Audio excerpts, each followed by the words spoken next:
It's 11:59 at Radio Free America, and this is Uncle Sam with music and the truth until dawn. Right now, I got a few words for some of our brothers and sisters in the occupied zone. The chair is against the wall. The chair is against the wall. John has a long mustache. John has a long mustache. It's 12 o'clock, Americans, another day closer to victory. And for all of you out there on or behind the lines, this is your song. And welcome everybody to our Daily Gun Show. We come to you live every day at noon Eastern, that's 9 Pacific, for about an hour each day. We'll do 3 gun-related topics, different topics throughout the week. We run it live on YouTube. We simulcast it over at gunchannels.com, where we're watching the comments from the people that are watching the show live. Then we'll take the best shows, audios, and post that on iTunes as a podcast. We appreciate everybody that's listening to the show live or in the future, especially those that leave us some feedback. Let us know where you're at and where you're listening, giving us some thumbs up and subscribing to the channels out there. All those actions help the show get recommended to more listeners, so we do appreciate that favor. We got hosts, but only 2 of us showed up today. We got Jimmy running the show up in Phoenix. Thanks for jumping in. Oh, yeah, good to be here. Thanks. And then I'm down here in Tucson. So let's see, today's episode 447. We're going to be digging into Second Amendment issues. Found a pretty interesting article the other day. We'll be doing our wild card subject and then our state of the state. Today it's Ohio. We do a gun of the day, a gun shop of the day, and all kinds of things. But before we dig in, we usually take a break at the beginning to see if anything happened overnight. Anything worth talking about? I got nothing. Had a productive day at the vet. But I pretty much said all that stuff yesterday. So yeah, scrubbed out the dog stuff, bowls, cleaned her bedding. Grand old time. And you said she's doing better, so that's good. Yeah, I had to wrap her paws up in ace bandages, but yeah, she's fine. She kept wanting to dig at that eye. All right, well, yeah, Matt had his show yesterday. I guess everybody loves Punisher so much that they're blinded by the anti-gunness of it. So they had a little debate on that. And then they all picked a bunch of boring songs for movie songs. HBS had a show last night. And about it. So then I guess we'll dig into the show today. I'm going to just screen share this article I found. Where's this from? M1GrandRifle.com.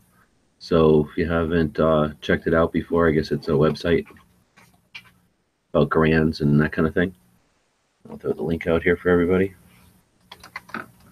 But we were talking about something, I think, on your show, the early watch the other day, and I think I found this.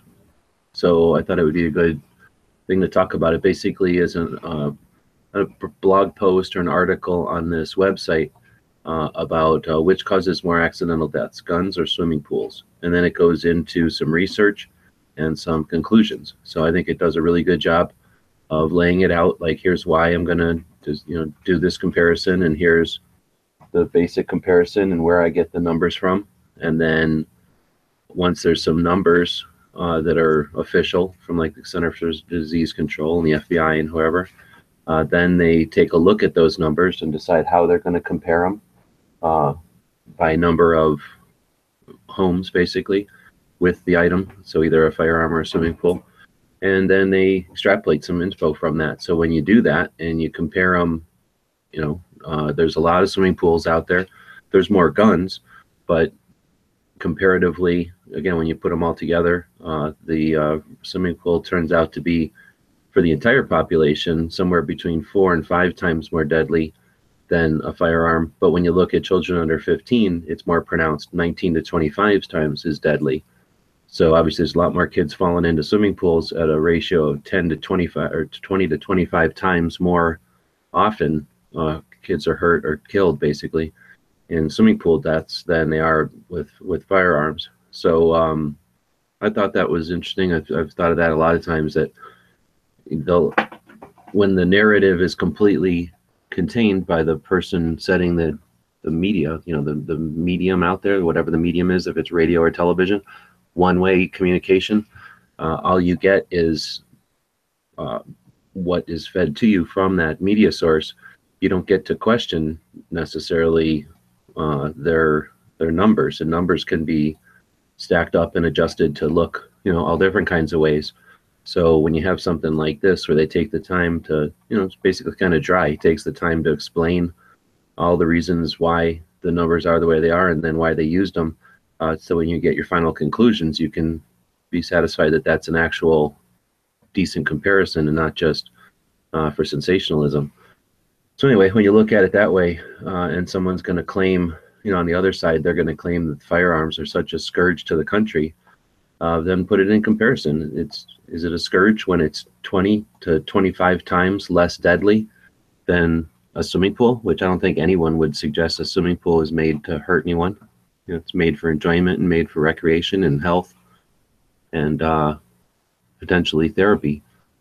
If everything from recreation to therapy to health. So there's no one gonna think of a swimming pool as a bad thing, but we have to acknowledge them as more dangerous than any of the other tools that we like to talk about on this show. Yeah, exactly. And you know what? It is refreshing too to see these people actually, like you were saying, do their research and put it out there. It might be dry, but it's actual information versus, some anti-gun articles that you read out there, or just like, 33 people die of guns, and then they move on to the next topic or point or whatever and they don't cite where they find out this information from, or if they do, it's from some Bloomberg website. And it's just, it's nice to see people actually do their due diligence, I guess, and put the statistics out there. Towards the end of the article, he further goes into once he has a rate or a way to compare, legitimately some numbers of deaths in this country. He'll take a look at people who reverse in a vehicle, so basically backing down a driveway and hit a little kid, which I guess is twice as likely. So it falls between pools and firearms, but it's twice, your little kid is twice as likely to get run over by a car than a firearm, and that would be a kid who lives in a home with a gun or a car. So it's not like saying, oh, a kid who doesn't even, a kid who lives in the city and doesn't have driveways or cars around, it's not counting that kid. It's counting kids that live in homes with driveways and cars. Yeah. Well, yeah, and that's another thing too that they like to throw out there is that whole per capita thing. So people, I don't know.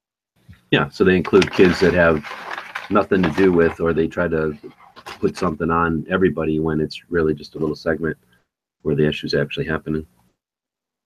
Yeah.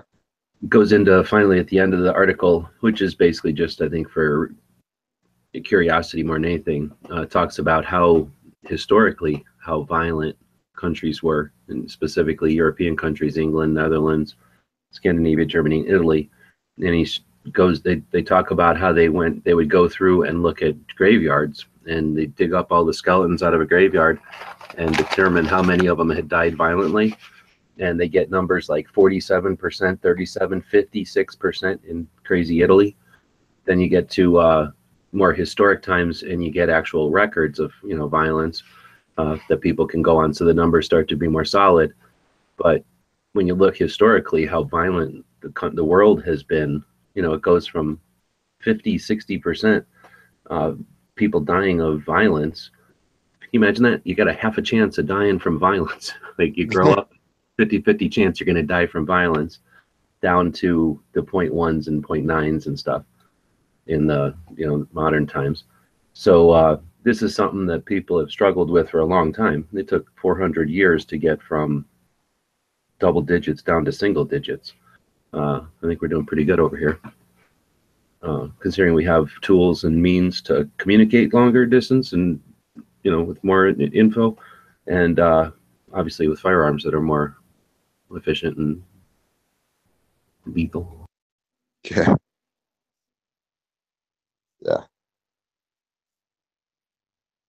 I'm surprised they're not going after pools with all these numbers. Murderous pools. Well, I think that's one of the things that I keep saying. I think we have an opportunity to affect. In other words, if we become enough of a, just annoying adversary, and an adversary that's frustrating and that doesn't give them any kind of relief or any kind of satisfaction, then why wouldn't they go after pools? Pools have no advocates. No one is suggesting, no one is for pool drownings. Exactly. Yeah. They'd probably have no problem getting those banned. I mean, there's a lot of pools out there, but if they start putting massive regulation and bureaucracy on pools, that satisfies their need to have the state grow larger and to interfere with people's lives, but takes away from something that's important to the continuation of a free world. Well, yeah, right. But I was joking, but that's a good point though. Like, you have to have a gate around your pool and someone comes to inspect it when you build it and that kind of stuff. Well, yeah. It could turn into something. Let's see here. Nothing over I on thought the. that was a cool article. Nobody's really saying anything about it, so we'll just keep moving on. We have a link to it there, though, so if anyone wants to check it out, feel free. Use it as an argument when you have discussions with people. All right, so then we're move on to our wildcard topic or something else next. But before we do, we usually take a break between the first and second segment of the show each day. We feature one of the members over at Gun Channels. Today we're going to feature HVS, Hawaii Volcano Squad, one of the members who does a live show every Monday. He's been doing that for a while. He participates, not so much now, but he used to participate quite a bit in a lot of the live shows. I don't know if he's just busy or if he just doesn't, the people that are running shows now just don't have topics he's as interested in. But yeah, definitely one of the flavors that keeps Gun Channels interesting. He's been around for a long time now, participating, like I say, quite a bit, and he brings his own interest to the board, for sure. Yeah, definitely does. I'd met him, man, almost a couple years ago now. He was one of the first people to jump on the early watch in the morning, and he was running over there with us for a while, almost a year. But yeah, stopped coming around a bunch of the chats. But yeah, definitely a good guy. Is a interesting character to talk to. That is for sure. I actually thought he was trolling me when I first met him, but he wasn't.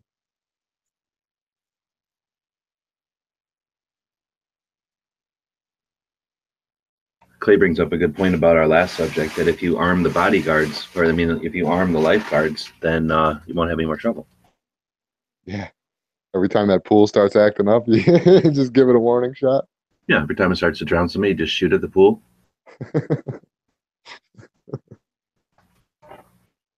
Patriots saying too many Hollywoods have pools. That's true. Oh yeah, you'll never get them banned. Yeah, the liberals love them. But there could at least be some sort of a glass cover over them, or like some sort of I don't know, like a glass shelf 1 inch down, so that no one can actually drown in it. No babies. Yeah, you could have a pool, but you just can't get in and out of it. You can look at it. Let's talk about the water and the evaporation rates. Did they ever heard of the environment? All right, so yeah, so that's HVS. If you have somebody you'd like to feature on this break, then let us know. We're more than happy to feature people. They're good. Let's see, what else do we want to do? Do we want to jump into the wild card topic, which we don't even have, or do you want to jump into the other topic? I could whiz through the state of the state real quick. I got it pulled up here if you want. So we're going to do the state of the state every week. We do a different state, feature their gun control laws, or their gun laws, I guess, and lack thereof gun control laws, hopefully. Just doing them in the order that we drove them in the big leg of the tour. So that gets us to Ohio. Didn't we do Ohio last week, or no? Wait. Yeah, we did Michigan. All right, so then I'll take us to Ohio. And what's so good about Ohio? Not much. Spelled the same. They are a shall issue. 8 hours of training required, 2 hours of which must include range time. Active duty members of armed forces are exempt from the carry permit requirement. That kind of sucks. State permit to purchase, no, on both long guns and handguns. Firearm registration, no. Assault weapon laws, no. Owner license required, no. Carry permits required, no for long guns, yes for handguns. Open carry, yes for both. May open carry without a permit if 18 years or older. Restrictions in motor vehicle and licensed liquor establishment. Wait, is that it says may open carry without permit if 18 years. I wonder that can't be handguns. Maybe it is. I don't know.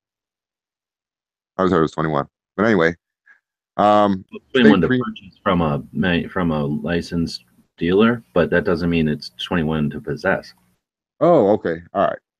A lot So of yeah, people so then can buy it from somebody else. You know, you can just buy it from somebody at whatever age if they'll sell it to you. It's just that from a licensed dealer, you got to be 21. I got you. So then you can may open carry without a permit if 18. State preemption of local laws. Yes, full preemption affirmed by City of Cleveland versus State of Ohio. And the relevant statute is ORC 9.68. NFA weapons restricted. No, NFA items are legal if registered in accordance with the NFA. Shall certify. Yes, yes. Shall certify within 45 days. Peaceable journey. No. Federal rules observed. Duty to inform. No. On long guns. Yes on handguns. Any concealed handgun licensee must inform a law enforcement officer immediately upon contact if they are in possession of a loaded handgun. If the licensee is an occupant of a vehicle and there is a loaded handgun in the car, the licensee must also inform the law enforcement officer. And background checks required for private sales, negative.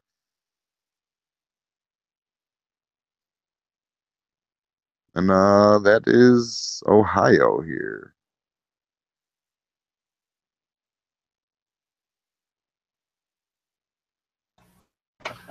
So I've carried there. You carried there? Never been. You never even been to Ohio? Nope. Yeah, They don't okay. got out there for me. Well, they got a museum. They got an airplane museum that's pretty good. Oh, yeah, that's right. That one you think went to that for that. Otherwise, though, yeah, Ohio's a lot of farm land and roads.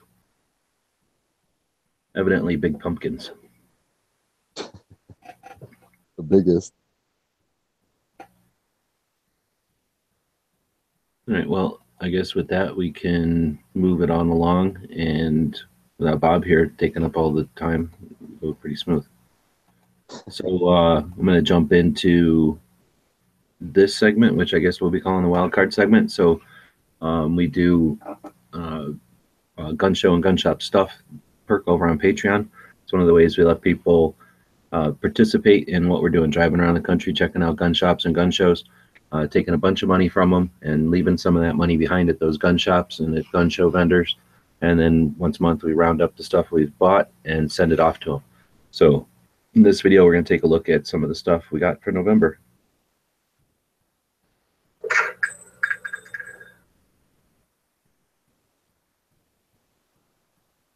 All right, taking another look at the gun shows and gun shop stuff from November 2017. Had a lot of cool stuff this time around, and I wanted to show everybody how we packaged it up. So we've got all 15 of them packaged up over here, and this last one is getting ready to go. We thought we'd break it down again.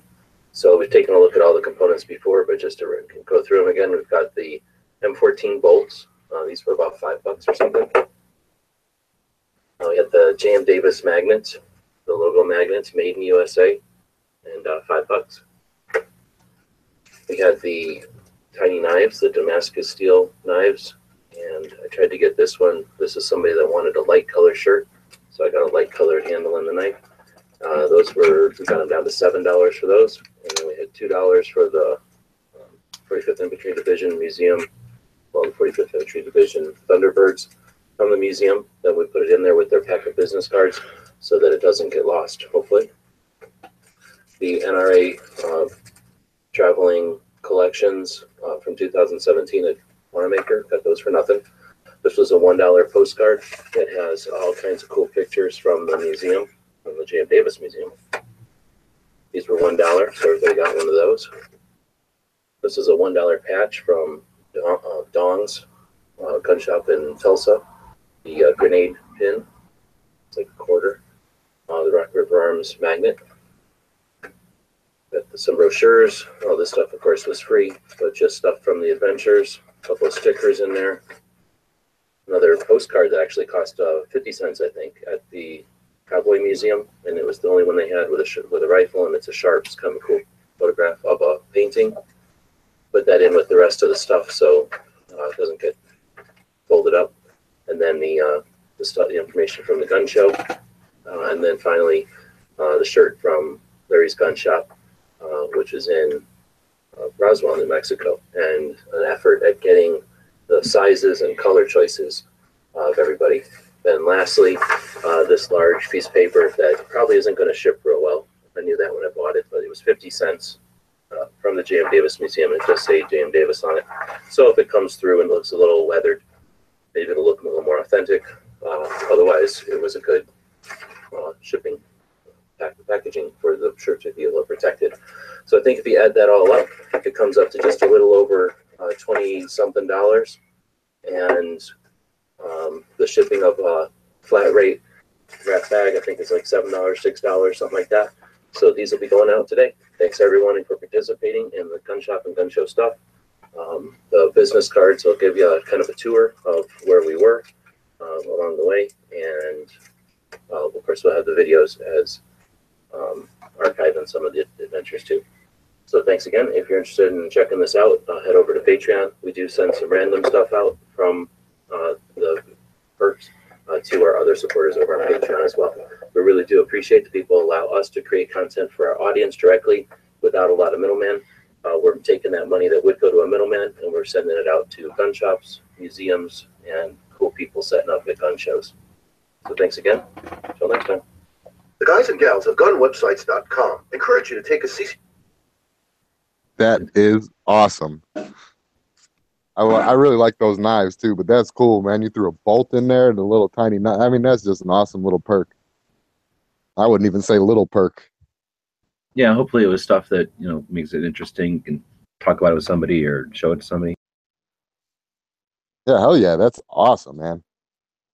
That is awesome. The totals here. I'll do another video on this so that we can let everybody know about it. But basically that's $70 at the Larry's Gun Shop where we got the shirts. $114 at J.M. Davis Museum, buying a bunch of stuff there. $8 at the Cowboy Museum, but I was only there for half an hour, and I'll be back again. And then the 45th Infantry Museum, we spent $112 there, and then at that Dong's Gun Shop, buying a bunch of patches and stuff, we're up to $36. So that was another 70 or something at the gun show. Bought the little bolts off of an old guy who had like an ammo can full of them. So basically bought 16 bolts from him, and he walked home with a little lighter ammo can and $70. And then grenade pins, found those, and then the little knives. Yeah, so we found that guy's website from Texas. He does mostly custom knives. I'm not sure how stoked he's going to be that people are going to be interested in his little tiny ones. I think he just does those as gun show like eye candy to get people's attention or whatever. But yeah, very cool. Well, yeah, that's awesome. And then not only that, I mean, people are getting stuff from, different places, different shows, different shops, different states even. And I mean, and then you're giving money to the actual people that are out there, doing this for a living. That's just, it's awesome. Yeah, hopefully we can, it doesn't quite work yet. The math ain't working yet, but if we can get it to, a bunch of people, then it hits that hurdle and it makes it worth its while. So like I think, we brought, what do we say? We spent $340 there, another 70. So we spent about 400 and something, a little over 400 on the way to the show and then at the show and on the way back. But then that's like a little bit less. So if it was 400 to there, then that's like half of what people put in. So another 400 minus the shipping, which is like 100 and something. So they're like 300 in gas. So it's not quite there. The gas was 500 back and forth, or 400, I guess. But the people doing the $50 thing almost by themselves paid for the gas to Tulsa, and that's a long way. So next month when it's only going to Phoenix, that should help a bit with paying off some of the bills and things. And then if we can continue to get people on, we'll just go to big gun shows and cool gun shops every month, and then the gas will be covered, and then it'll be a then I can consider it a successful project. And then by that point, we're spending thousands of dollars a month at gun shops. That'll be really cool. Going in and spending $70 is definitely cool, but going in and spending 700 would be a whole nother level. And hopefully we can continue to make it interesting for people that want to be part of that. So we'll like you were saying a while ago, you walk in there with, $700, $1,000 or whatever, you're definitely catching the guy's attention. Yeah, it's making their day. I mean, everybody's been nice to help us out. I mean, like the museum, actually even the museum did a little bit, but once I let them know what we're doing, that we're driving around taking a look at gun shops and museums and things, and that we're trying to buy stuff along the way, they think it's great. So yeah, leaving $100 and something at the museum. I mean, I don't know how many times people go in there and spend $100, but we did. And then we drove over to the infantry museum and spent another $112. So that was like, I got there like half an hour after they closed. I thought they closed at 5. They closed at 4:30 or something. So stayed overnight and woke up in the morning, got over there like 2 minutes after they opened or whatever. So they basically opened their door, and here's some guy walking in, grabbed a bunch of brochures and spent $112 and then left. So they didn't even have a chance to get anybody to come through the door, and I walked in and spent $112. So hopefully that makes, that started their day off cool.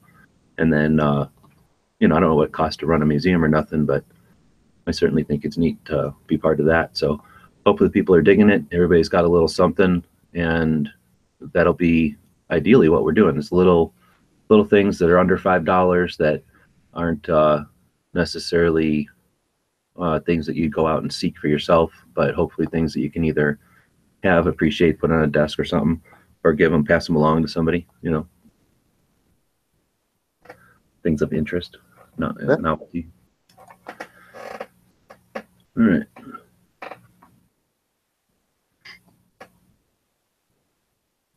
Well, let's see here. What else do we got? Everyone's saying that Smeggy needs to make a little snowman with the tiny knife. Yeah.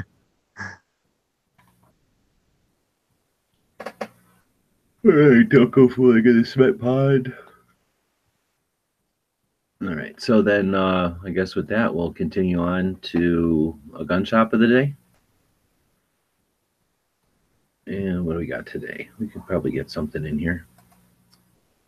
I just posted a couple of videos here. I got a bunch coming from the, Let's talk about compromise. what do you call it? The one of the best ways. Bannerman Island. Really fun. I love it. From the Bannerman Island there, but we got the introduction to the museum here as well. I don't think we've done this one on the show, so this will be our gun shop today. Oh, cool. Hold on, let me lock on you. Museum in Dodge City, Kansas. As we drive up to the museum, you can see that it's the hotel there, which is the gift shop, and a movie theater where they have a movie going with the description of the museum. And then the rest of the museum is made up a portion of the old town. So you've got some storefronts there. Most importantly for us, you've got the gun shop, the Zimmerman gun store, and then there's some other stores and jail. Inside the museum, you can walk through all the buildings from the inside or from the outside. Inside the museum, you'll find a big portion of it is devoted to firearms. And of course, we'll do a whole video on just the firearms. In this video, though, we're going to show you some of the other artifacts that are there. Each of the buildings in the museum is a mock-up of the store or service it would have been back in the day. There's also, of course, a gift shop for the museum. That's pretty cool. Lots of clever stuff in there. So if you're ever in this part of Kansas, definitely recommend checking out the Boot Hill Museum. If you're a fan of Western or U.S. history, it's definitely worth a trek. If you've been there, let us know in the comments. Stay tuned for more. As always, thanks for watching. The guys and gals of gunwebsites.com encourage you to take a CCW. That was just a quick one, but I had a bunch of extra pictures of stuff that wasn't guns, so I figured I'd put them together and make an intro. So have we talked about the museum yet? This is what it looks like when you drive up to it. Where they have a movie going with It's not real big. It's like basically that hotel here, and then this little piece of the town going down here.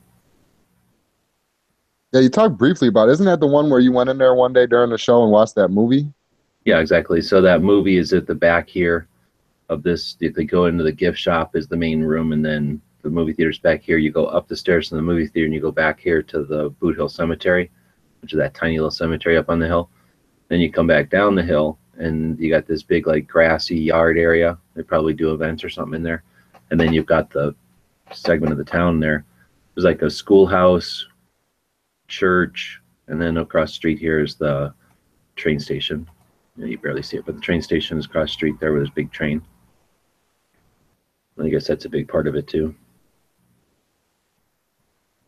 That train right there. So looks like they have winter hours and summer hours, and I imagine because it gets super cold up there. And you walk up and down the front like this, but most of the doors are closed. You can get into like the bar up front, and you can get into something down here. But the rest of it, I don't know if I have a picture of what it looks like, but basically there's like all the room, everything's connected behind the storefronts, and you just kind of walk through a big maze of rooms in a giant building, and then you're in the little houses, the little storefronts, but they're all connected inside. You don't really ever leave. And I imagine because in the summer it's super hot and in the winter it's super cold, so they just keep everybody inside. Now, are them stores, like all the separate stores, are they set up kind of like Tombstone is, to where I know you say you can't go in them all, but they like sell stuff and stuff like that, or no? It's more like a museum. So you only buy stuff in the gift shop up front, that big building. And then you buy your stuff there. All of these are just displays. So the fronts, I don't know if they're replicas or if they're the real thing, but they look certainly real. So I guess this is what it's supposed to look like in 1873. So let's see, he is sitting here. This is the guy who ran the gun shop. And then this is his wife. And then I guess his daughter. And then some people.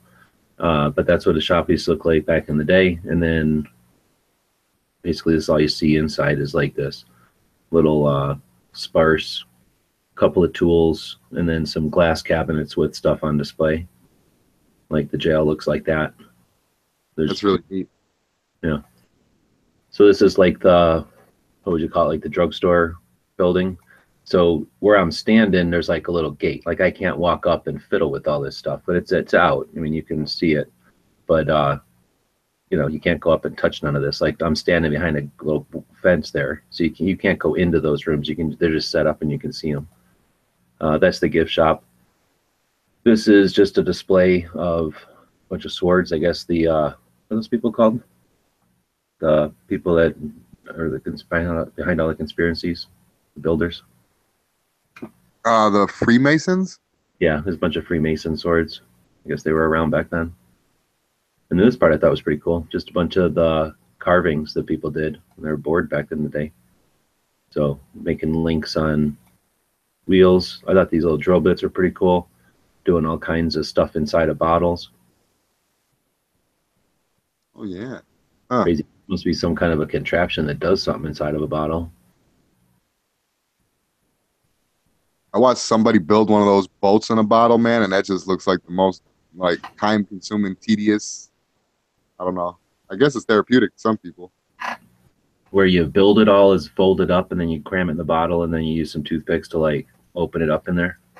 I've seen people build it in there, but yeah, I guess you could do that. Like heaters and shit, and like actually build it in there. That's crazy. Yeah. So I've definitely done stuff like this before, but this is, obviously nicely done. Double links and stuff. Pretty cool. Obviously some time invested in it. Anyway, so I didn't take pictures of everything because a bunch of it's clothes and stuff I don't care about, and a bunch of horse stuff too I didn't take pictures of. But basically that's just the collection of other pictures besides the gun stuff. Then I'll do, basically when you go into, it's not really the gun shop, it's really these other two buildings that are the gun part of the museum.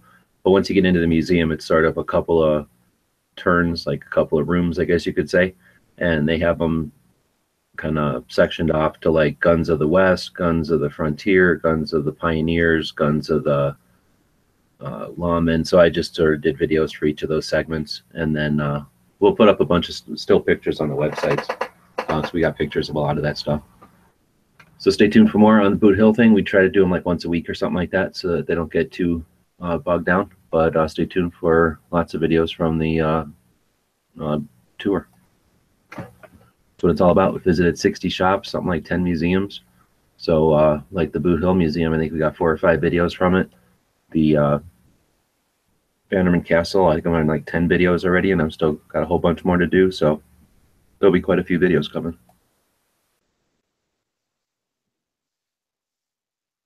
Very cool. Yeah, looking forward to that. All right, so that'll take us to the gun movie, I guess. Every day we try to hit a movie that's gun related, something you haven't seen in a while, or if you're a youngin', something you ain't seen yet. So Lawless, I don't think I've even seen this one. Yeah, it's not ringing a bell. 2012, set in Depression. What does it say? Set in Depression era Franklin County, Virginia.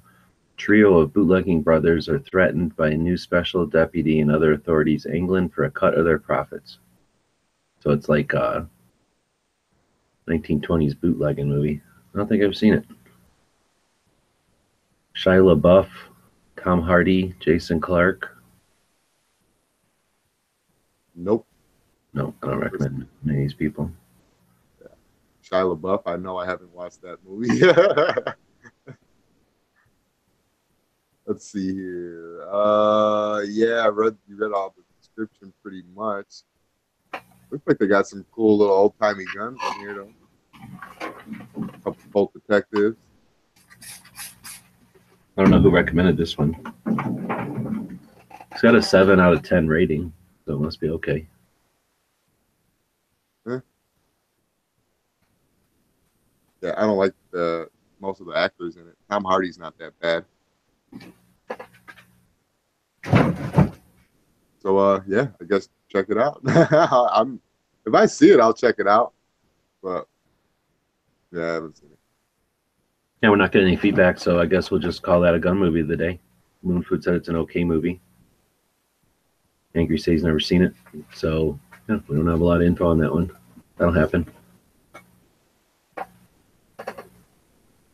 All right, well. so I guess we'll get into gun history. I didn't see anything on the real gun history, so I'm gonna go look at this history page, see if anything happened today. I'll get rid of that. North Carolina ratified the Constitution, becoming the 12th state to do it. They finally got around to it today. I'll get rid of this. Yeah, that's annoying. They put a new ad on here. I'm going to quickly not use this site anymore. Let's see. 1927, police turned machine guns on striking Colorado mine workers, killing 5 and wounding 20. 1927, police in Colorado. Killed 5, wounded 20. I don't remember that. We were just talking about Ohio. So 1995, the Dayton Peace Agreement is initialized. Wait. I don't know what this word is. Initialed? The Dayton Peace Agreement is initialed at Wright-Patterson Air Force Base near Dayton, Ohio. The agreement, formally ratified in Paris on December 14th, ends a 3.5-year war between Bosnia and Herzegovina. So that's kind of interesting. They signed a peace treaty in Dayton, Ohio at the Wright-Patterson Air Force Base between Bosnia and Herzegovina.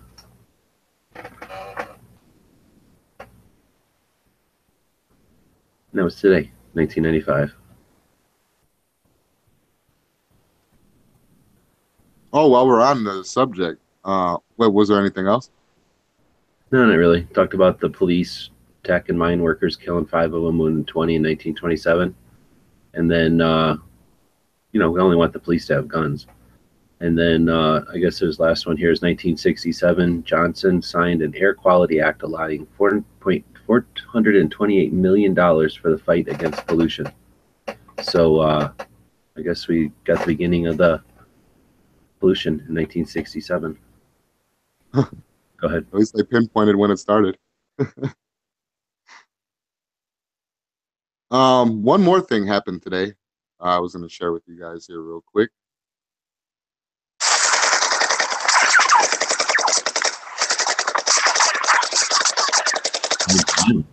Sounds like a violent. Does it happen in a swimming pool?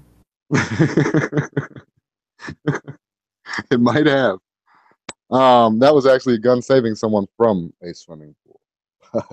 Shooting the water. See, that'll happen. Babies drowning, you use a gun to shoot the water out of the swimming pool. That's why above ground pools and machine guns are safer for children. It'll just pop that kid right back out.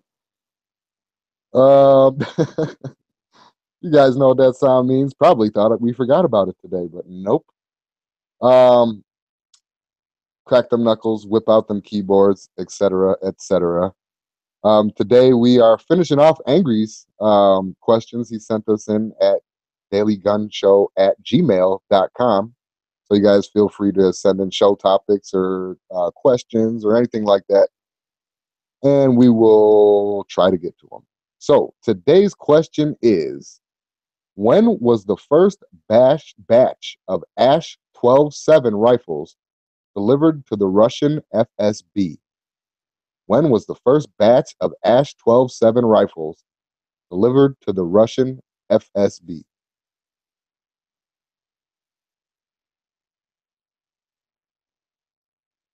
This question come out of